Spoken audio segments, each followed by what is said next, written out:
Hey folks, welcome to DocTalk. I'm Dr. Dan Thompson. I'm tickled to death that you joined us today. We're going to have a great show. Our guest is Dr. Chris Rademacher from Iowa State University, and we're going to talk about swine lameness, something that's growing more in concern, things that are more of a eating into our pocketbook, so to say. Thanks for joining us today. I hope that you enjoy our show.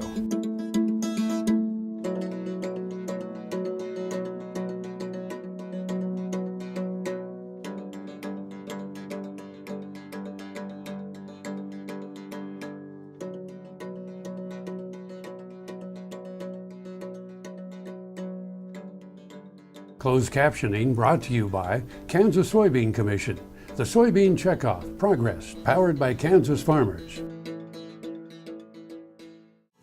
This segment brought to you by Kansas Regenerative Medicine. Your stem cells, your health, your life.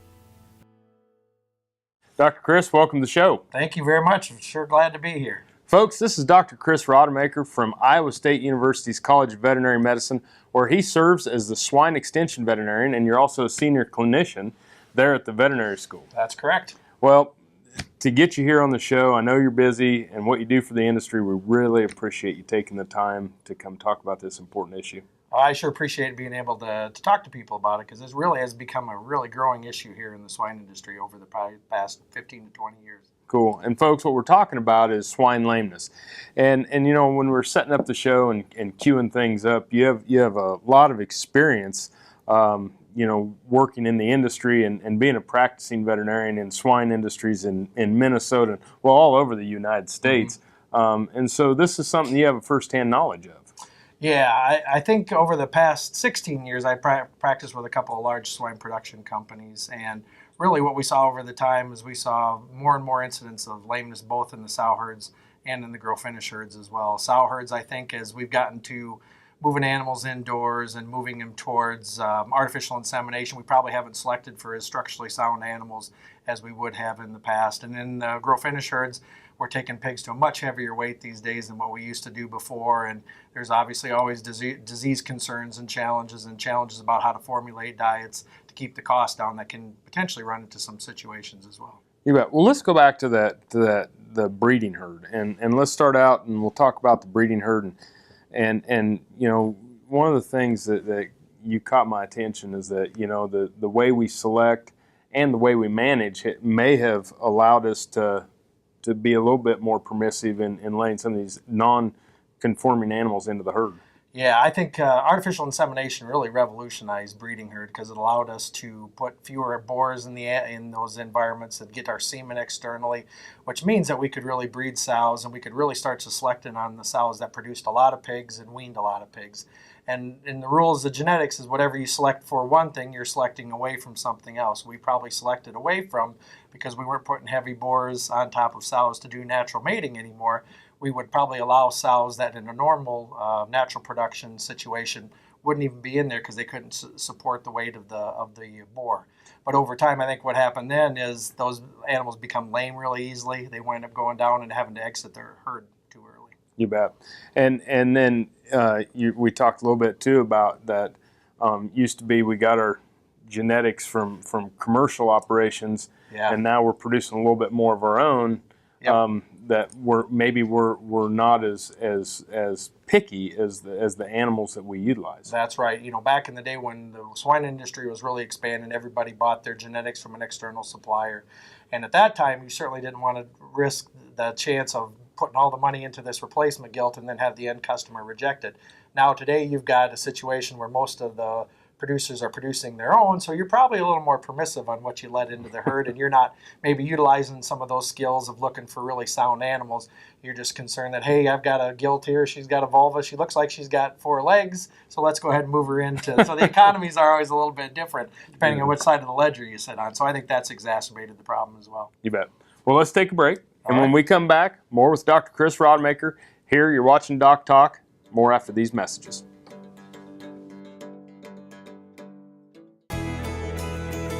Biodiesel made from sustainable resources is diversifying our fuel supply. This year, biodiesel will displace over 1 billion gallons of fossil fuel nationwide. It's making our economy stronger and our communities healthier. It's working here and across America. Get biodiesel going in your community. Visit americasadvancedbiofuel.com.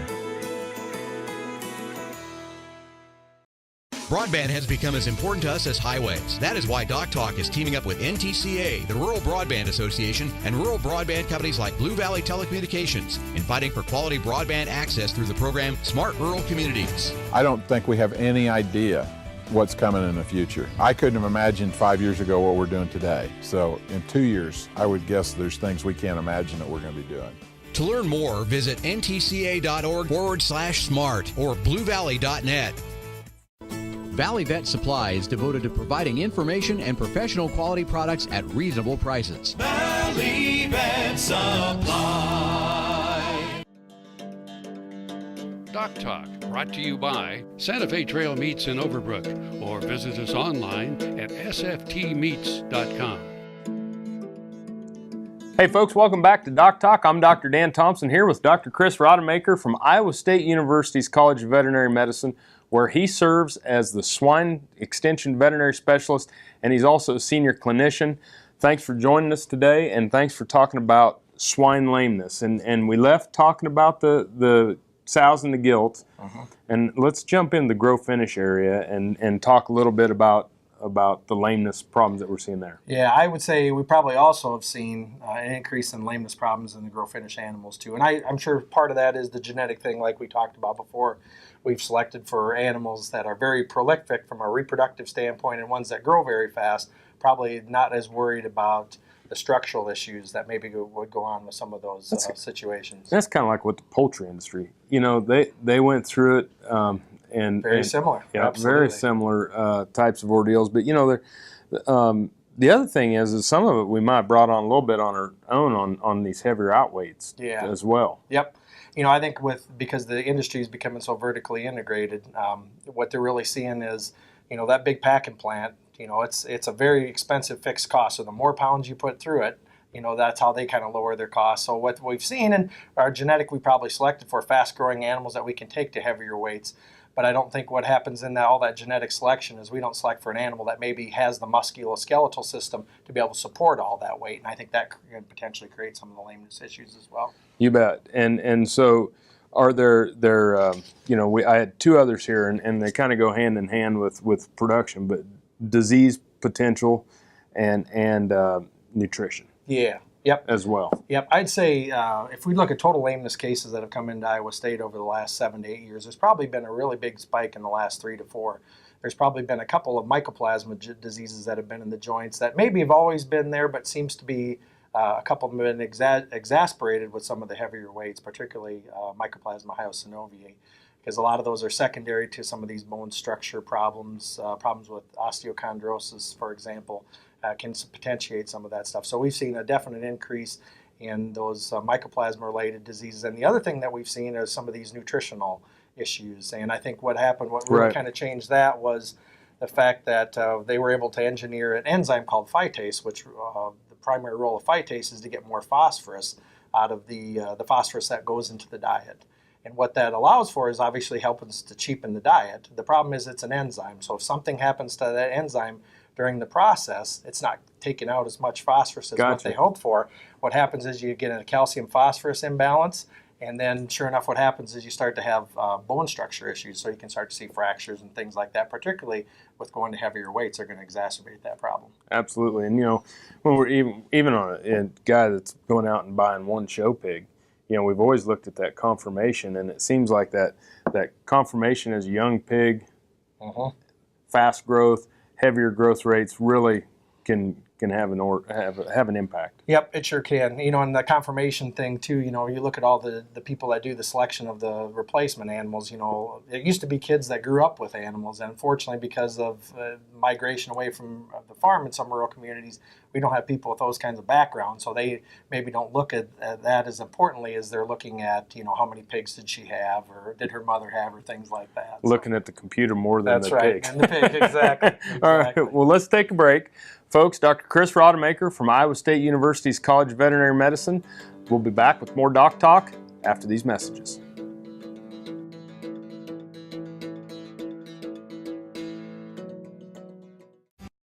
This Meet the Future Veterinarian is brought to you by Zuprevo. Choose confidence. Choose Zuprevo for BRD treatment. Emily Sievert was raised in a small farming community in Western Ohio and is a fourth-year student at The Ohio State University College of Veterinary Medicine. She studied bovine respiratory disease in beef feedlots and was also involved in a related telemedicine project. Upon graduation, Emily plans to focus on food animal medicine, pathology, and food safety. Here's another gardening tip with Annette Jackson from Jackson's Greenhouse. Fairy gardening is now one of the fastest growing hobbies in the country. It is a great way also to introduce your children and grandchildren to the exciting world of plants. Basic fairy gardening is simple, affordable, and may be expanded as your interest grows. Let us help you. Jackson's has the best selection of many plants and accessories in Topeka. Visit Jackson's and check out our great fairy garden collection. Bring the kids and grandkids too. Jackson's Greenhouse has what you need today. No matter where, no matter why, the Veterinary Health Center at Kansas State University is committed to providing quality patient care to animals and exceptional customer service to their owners. From routine checkups to emergency and specialty care, our world-renowned specialists and experienced professionals are here to discover, to teach, and to heal. Let us know. How can I help? How can we help? The Kansas Wheat Innovation Center in Manhattan is rediscovering ways to get improved varieties and new genetics in the hands of farmers faster. Grower-led and checkoff-funded research initiatives are bringing about positive change. This grassroots leadership provides a strong voice in Topeka and Washington, D.C. Now is the time to partner with Kansas Wheat in moving wheat forward. Kansas Wheat Commission and Kansas Association of Wheat Growers.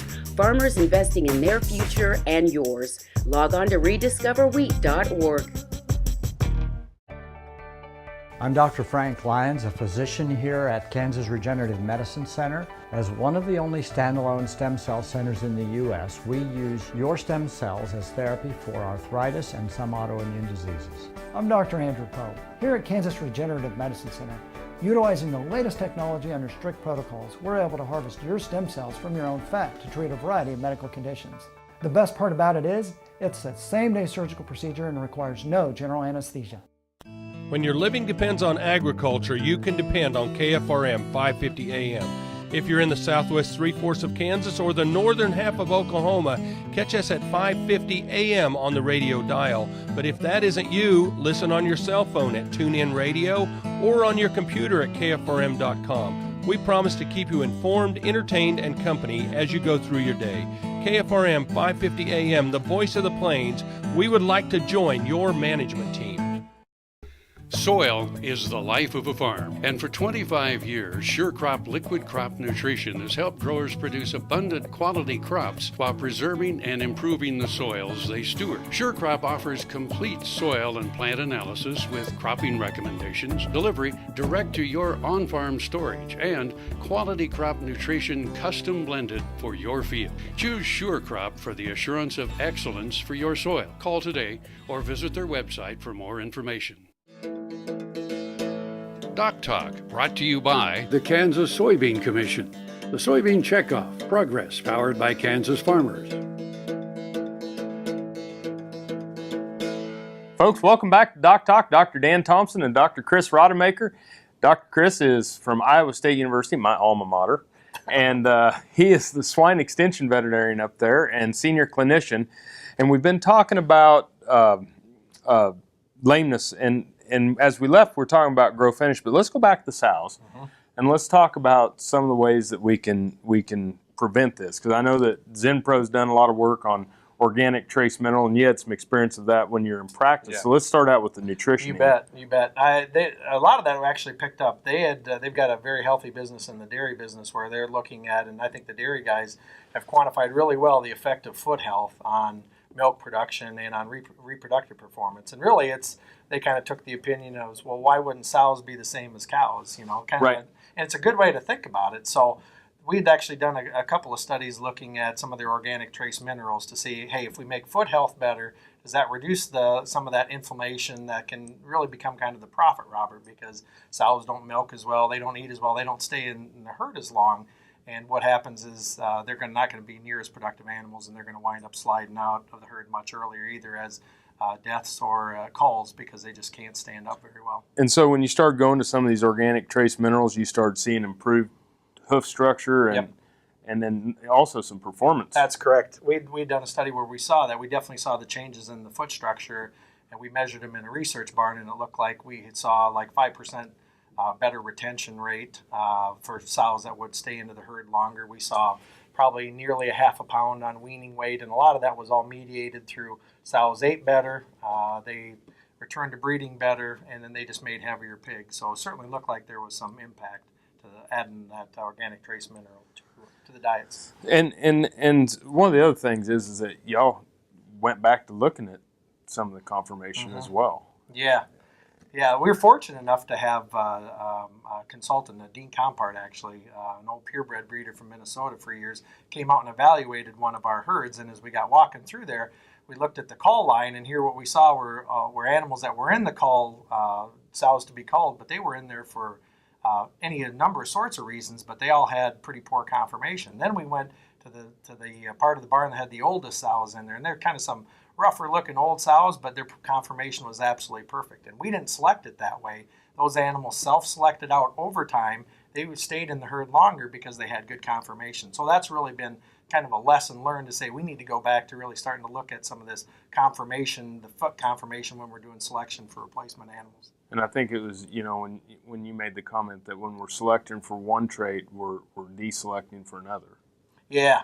Yep, and I think that was an easy one to give up because when the statisticians and the geneticists put that into the model, it didn't rate out very, very high because back in the day it was all about how do we get these sows to give us more pigs and have those pigs grow faster. And I think the conformation thing just kind of got left to the side over time. So. Yeah, and we see it all the time, and maybe it's that optimizing growth instead of maximizing growth that all of our industries are going through. Absolutely. Yeah, it's all part of the growing pain process, that's for sure. Cool. Well, folks, we're going to take a break. Dr. Chris Rademacher from Iowa State University's College of Veterinary Medicine. More Doc Talk right after this.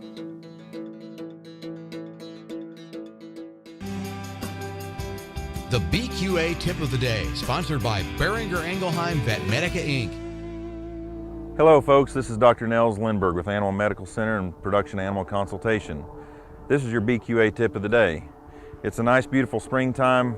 We got some cattle out on rye, but it's often common time of year for cattle to be turned out on rye and wheat.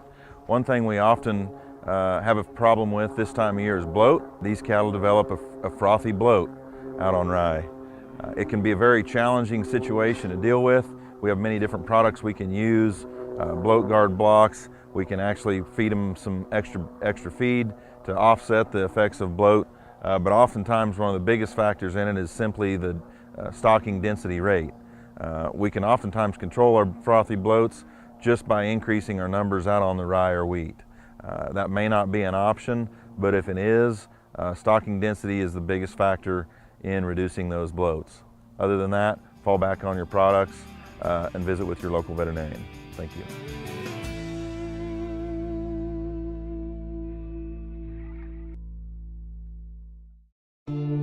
I will take action against herbicide-resistant weeds. I will know my weeds, and I will stop them before they go to seed. I will do whatever it takes to give my crops the upper hand, and I will use multiple herbicide sites of action because every action counts. I will take action, this time for all time. Healthy cows start with the new Hired Hand automatic livestock sprayer. Rancher invented to provide an efficient alternative to pour-on and injectable parasite management systems. The portable design allows cattle to treat themselves head to hoof. Strategic device placement with pass-through activation technology takes the stress out of parasite treatment for cattle and the rancher. Get the new Hired Hand for yourself or become a distributor. Visit cowsprayer.com. The new Hired Hand makes healthy cows easy.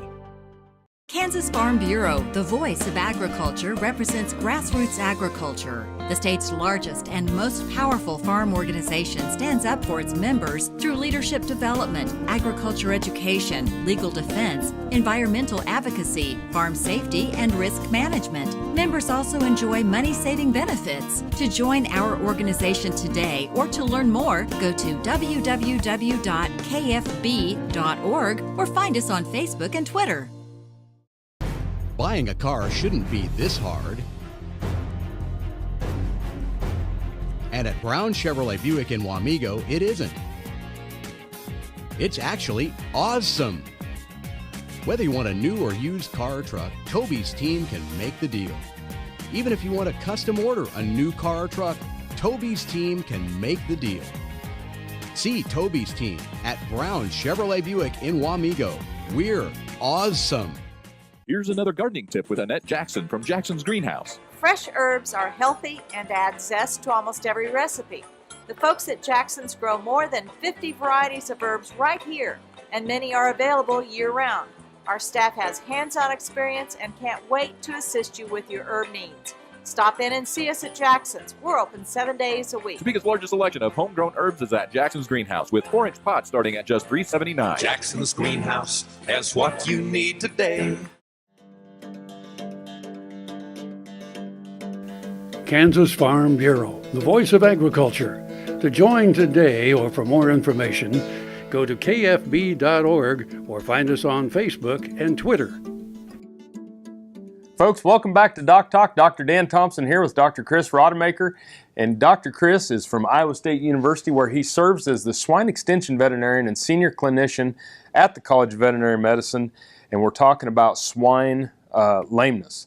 And, you know, when you get into these cases, and you're a producer out there, and we have producers watching, we have veterinarians watching, we have people that aren't involved in the swine industry watching, but when you get out there and find that lameness issue, what are some of the first steps you need to go through? Yeah, good point. I think getting the veterinarian involved is probably the primary thing, just because they'll do a really good job of helping you think through and sort through. Now, our experience has been is these lameness cases usually are pretty complicated. It's not usually just as simple as, well, you're doing this wrong, change this and it'll fix the problem. They tend to be multifactorial, so many different things that may be causing it. So we've had the best luck in resolving these cases generally if we see an outbreak either in a sow farm or in a grow-finish herd, is to actually load up, 15, 20, coordinate with the diagnostic lab ahead of time. But we've taken anywhere from 15 to 30 animals in and let the pathologists do the necropsy and do all the tests there. And that's really been a good way to be able to kind of whittle it down and to be able to definitively tell us, here's what the issues really are. And then that's allowed us to kind of go back and plan for, okay, well, what do we got to change to make this thing better? Right. And so a lot of times, is it site specific, or can it be, spread across a farm, or, Yep, great question. Usually, I'd say more often than not, it tends to be a little bit more systematic. It can be a site issue, but many times, especially if we talk about genetics or nutrition or breeding herd, it's probably affected pigs on multiple sites. So gotcha. All the more reason really to be able to get your veterinarian, and then they'll probably get a diagnostic lab involved to come up with the right diagnosis. Yeah, and I think that the one thing that we see, whether it's beef industry or poultry or swine, is that Dad always said that he could sell a vaccine for a few $1,000s, but he couldn't sell a diagnosis for a few dollars. Absolutely. And I think getting that diagnostic answer is so vitally important. That's right. It's key, because then you can go back and and the veterinarians will be good at this. Okay, here's what the issue is. Here's what that's really costing you. It's like the dead pig thing, but if it's slowing down your growth or having a poor feed conversion, that's really going to cost you money. So the diagnostic actually gets to be the cheapest part of that whole process. Absolutely. And it's one of those things too that when you start to say, hey, the sooner we get to the bottom of this, the sooner we can start to fix it. That's exactly right. Well, I appreciate you being here on the show. My pleasure. I appreciate being asked. Thanks. And folks, we appreciate you watching DocTalk as well. If you want to know more about what we do here at DocTalk, you can find us on the web at www.vet.ksu.edu. Remember, always work with your local veterinarian.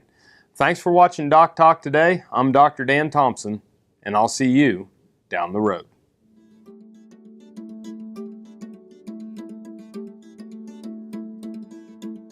Closed captioning brought to you by Kansas Soybean Commission. The Soybean Checkoff Progress, powered by Kansas farmers.